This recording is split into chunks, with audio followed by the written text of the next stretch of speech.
Assalamualaikum warahmatullahi wabarakatuh. Kami grup kumpulan 6 yang terdiri daripada saya sendiri, Muhammad Misbahul Munir bin Fakaruddin, Muhammad Hafiz bin Yusuf, Nur Amirah bin Abdul Razak, Nurul Putri Nada dan juga Wan Nur Aisyah. Tajuk kumpulan kami adalah berkenaan kaedah didik hibur untuk meningkatkan kemahiran asas membaca murid kelas peralihan Sekolah Menengah Kebangsaan Tengku Bazriah. Okey, seterusnya saya, Nurul Putri Nada, akan memberi penerangan mengenai abstrak untuk kajian ini. Meninjau keberkesanan kaedah didik hibur untuk meningkatkan kemahiran asas membaca di kalangan kelas peralihan Sekolah Menengah Kebangsaan Tengku Bazriah Perlis. Seramai 30 pelajar yang terlibat dalam kajian ini berdasarkan ujian pra dan ujian pos yang telah dilakukan pada masa yang lalu. Mereka menghadapi masalah dari segi sebutan, mengenali makna perkataan dan tidak mampu bercakap dengan lancar semasa dalam kelas maupun di luar kelas. Pelajar-pelajar tersebut terpaksa menggambarkan terlebih dahulu dalam fikiran perkataan apa yang betul dan sesuai digunakan sebelum bercakap. Kegagalan menguasai kemahiran membaca ini akan memberi kesan terhadap penguasaan membaca terutama di bahasa Melayu dalam kalangan pelajar. Pengkaji mencuba menggunakan kaedah didik hibur untuk membantu pelajar-pelajar meningkatkan asas membaca berdasarkan ujian pra dan ujian pos. Melalui pemerhatian akhir, seramai 28 pelajar daripada 38 pelajar yang gagal menguasai bahasa Melayu. Seterusnya, saya akan teruskan lagi pembentangan saya mengenai revisi awal untuk kajian ini. Di bahagian ini, kami menceritakan sedikit sebanyak mengenai latar belakang pelajar, amalan guru, kekurangan kaedah mengajar dalam kalangan guru dan suasana dalam kelas. Bagi latar belakang pelajar lepasan SJKC dan SJKT yang tidak mencapai penguasaan membaca bahasa Melayu yang minimum bagi melayakkan terus ke tingkatan 1. Mereka tidak dapat menguasai bahasa Melayu dalam komunikasi sepenuhnya dan mereka akan merumitkan lagi keadaan guru semasa PDPR yang sedang berlangsung. Selain itu, amalan guru turut mempengaruhi kerana mereka masih lagi menggunakan kaedah tradisional seperti papan putih ataupun kertas. Mereka tidak mahir menggunakan bahan multimedia yang terkini. Di samping itu, kekurangan kaedah mengajar dalam kalangan guru turut memberi kesan kerana pengajaran guru yang kurang kreatif dan efektif akan menyebabkan murid-murid tidak berminat untuk belajar. Secara langsung, komunikasi antara guru dan murid akan kurang jelas. Akhir sekali, suasana dalam kelas yang agak suram dan bahan bacaan turut memberi kesan kerana kelas yang kondusif dan menarik akan memberi impak yang positif dalam pembelajaran dalam kelas. Saya akan teruskan lagi dengan pembentangan saya mengenai fokus kajian.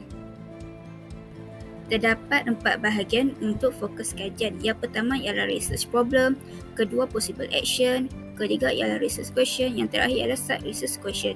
Bagi research problem kami, masalah penguasaan kemahiran asas membaca bahasa Melayu bagi murid kelas peralihan.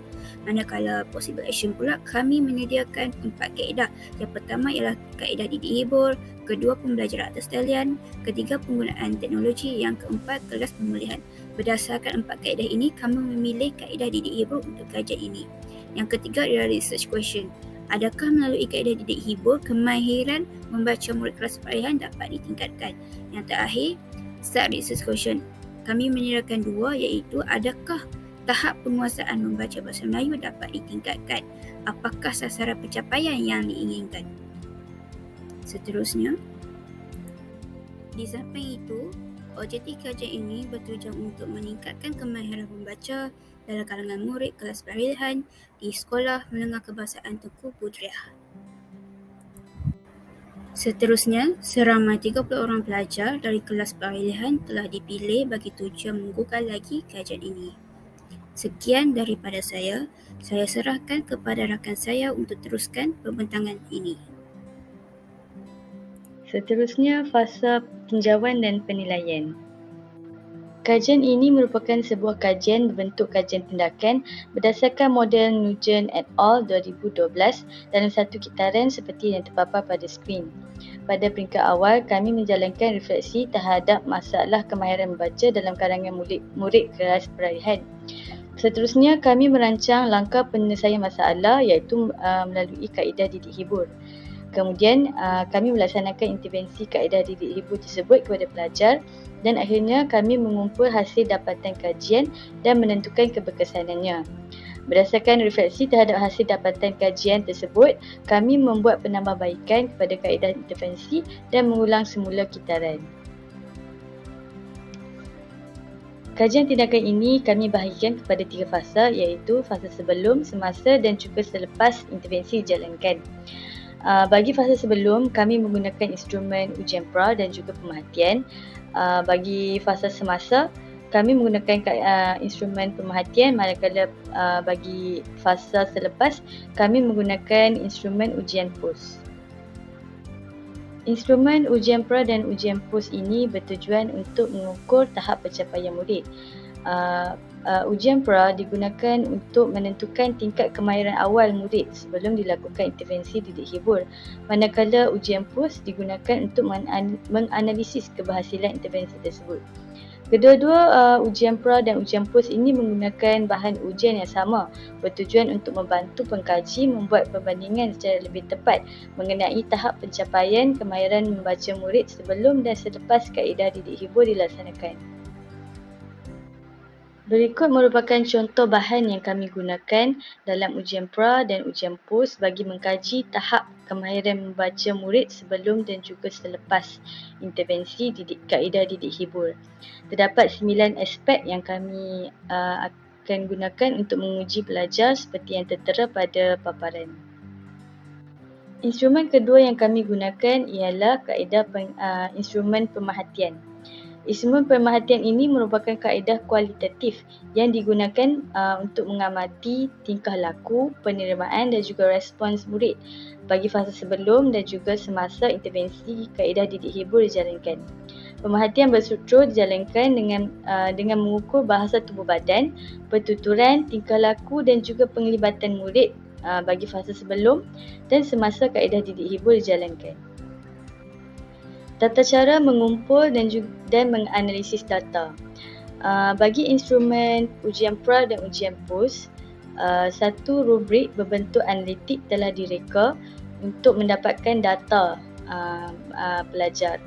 Manakala bagi instrumen pemerhatian, kami mencipta satu rubrik berbentuk holistik yang akan mengkaji 3 aspek seperti bahasa tubuh badan, penlibatan atau respons murid dan juga semangat atau motivasi murid semasa menjalankan kaedah didik hibur.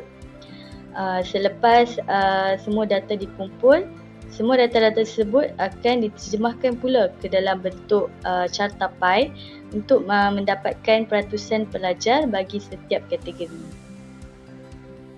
Okey, untuk tindakan, didik hibur ni merupakan satu inisiatif yang direka khas kepada murid-murid sebagai salah satu kaedah inovatif ketika proses sesi pengajaran sesuatu subjek. Ia adalah untuk menambahkan lagi rasa minat dalam diri pelajar dan juga mereka berasa seronok untuk mengikuti pelajaran di dalam kelas, terutama sekali mereka yang bermasalah.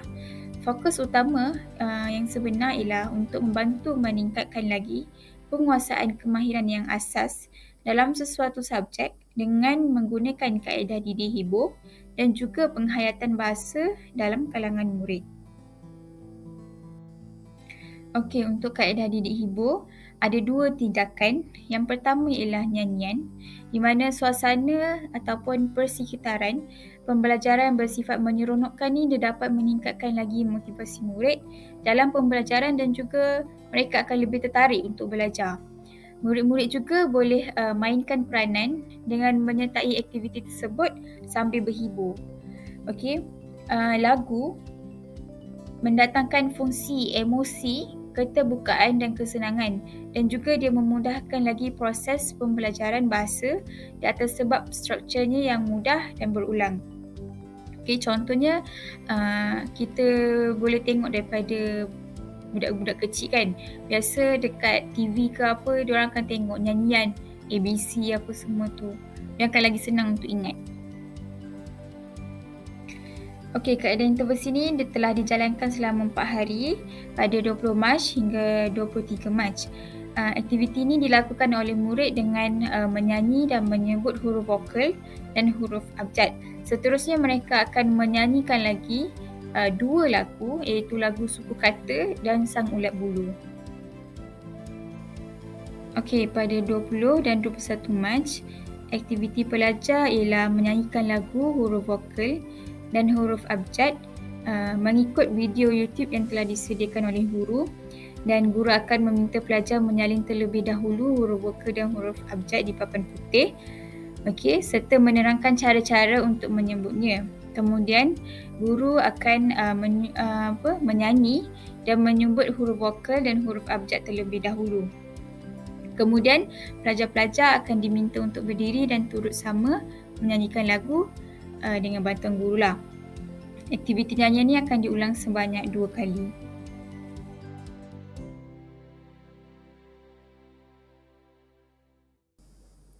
Okey, pada 22 Mac dan 23 Mac, apa yang pelajar lakukan ialah dengan menyanyi lagu, vokal dan juga suku kata. Okey, guru akan mainkan dulu video lagu Ulat Bulu dan juga suku kata, barulah pelajar akan ikut. Kemudian untuk lagu Sang Ulat Bulu tu, kita akan tukar huruf vokal kepada huruf vokal yang lain. Contohnya, kita ikut lirik yang asal, ada sang ulat bulu, punya kaki 1000 kan. Dan akan ditukar kepada contohnya huruf O. Lepas tu, ada sang ulat bulu tu dia akan jadi odo, sang ulat bulu. Okay? Dan seterusnya. Kemudian guru akan meminta pelajar untuk berdiri bersama-sama dan menyanyikan lagu tersebut dengan kuat dan jelas, dan akan dimainkan sebanyak 2 kali mengikut huruf vokal yang akan ditukar. Maknanya setiap huruf vokal tu guru pasang 2 kali. Okey, jadi semua video tadi bersumberkan daripada YouTube. Terima kasih. Assalamualaikum warahmatullahi wabarakatuh dan salam sejahtera. Saya Muhammad Hafiz bin Yusof akan membentangkan bahagian tindakan 2, iaitu kaedah didik hibur dengan bermain. Kaedah didik hibur dengan bermain dapat menarik minat murid-murid kelas peralihan untuk mempelajari subjek bahasa Melayu atau dikenali sebagai bahasa ibunda. Kaedah ini dapat memberikan mereka menggunakan imajinasi dan dapat melatih mereka untuk bertutur bahasa Melayu di khalayak ramai, iaitu rakan-rakan sekelasnya. Murid-murid tidak akan berasa bosan dan hilang tumpuan ketika mempelajari bahasa Melayu.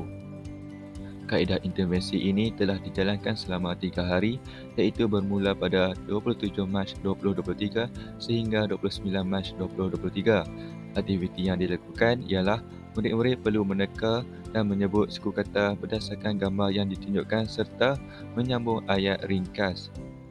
Kaedah intervensi yang telah dijalankan pada 27 Mac dan 28 Mac 2023 adalah seperti yang berikut. Aktiviti ini merangkumi soalan-soalan mengenai suku kata KVK sehingga KVK, VK, VK. K adalah konsonan, V adalah vokal. Yang kedua, guru telah menerangkan beberapa contoh penyesuaian suku kata yang betul di papan putih supaya murid-murid memahami setiap perkara yang harus mereka lakukan selepas ini. Yang ketiga, guru telah menyediakan gambar-gambar dan mempunyai suku kata yang tidak lengkap. Yang keempat, murid-murid diminta untuk menyelesaikan suku kata tersebut dengan betul dan tepat. Mereka perlu meneka suku kata yang telah diberikan berdasarkan gambar yang ditunjuk.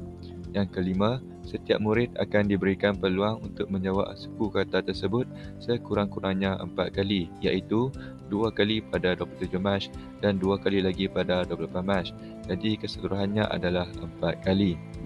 Aktiviti yang telah dijalankan adalah seperti yang berikut. Letakkan gegelung bulat hijau di jawapan yang betul dan tepat. Okey, di bawah ni terdapat banyak gambar rajah dan semua gambar rajah ini telah didekatkan dengan double tip oleh guru supaya guru boleh melekatkannya di papan putih.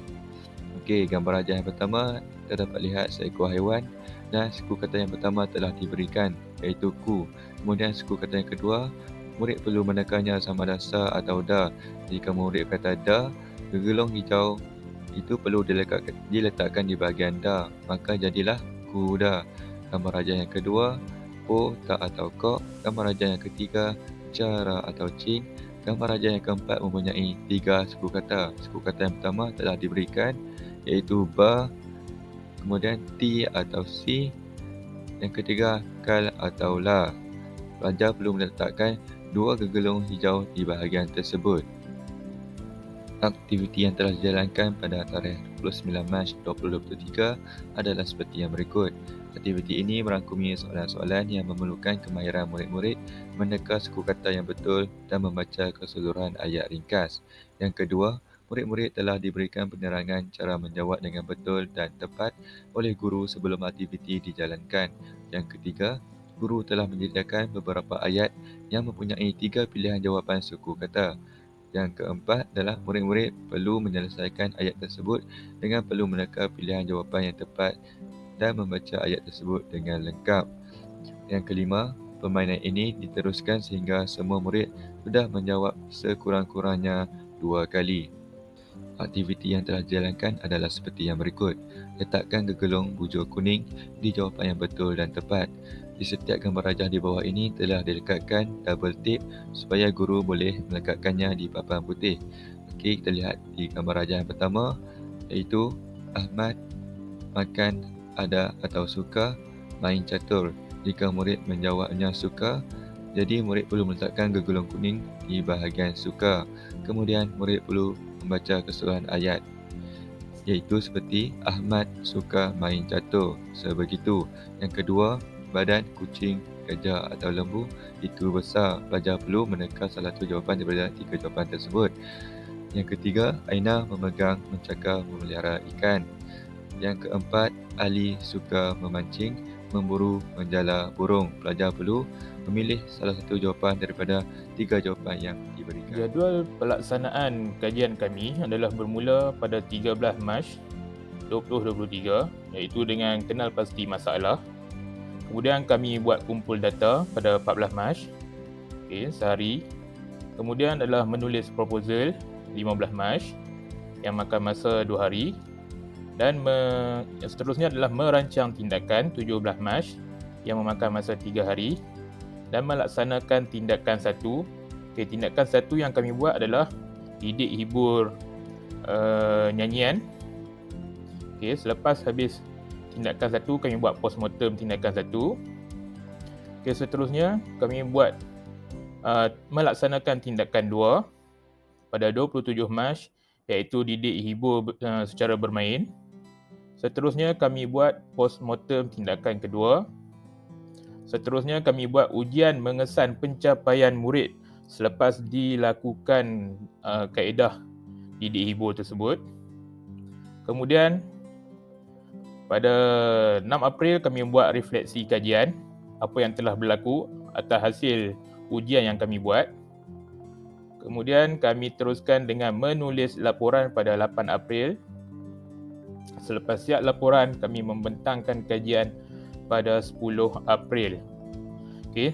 Jadi daripada 13 Mac hinggalah ke 10 April, dia melibatkan lebih kurang sebulan lah kajian yang telah kami lakukan. Sekian saja.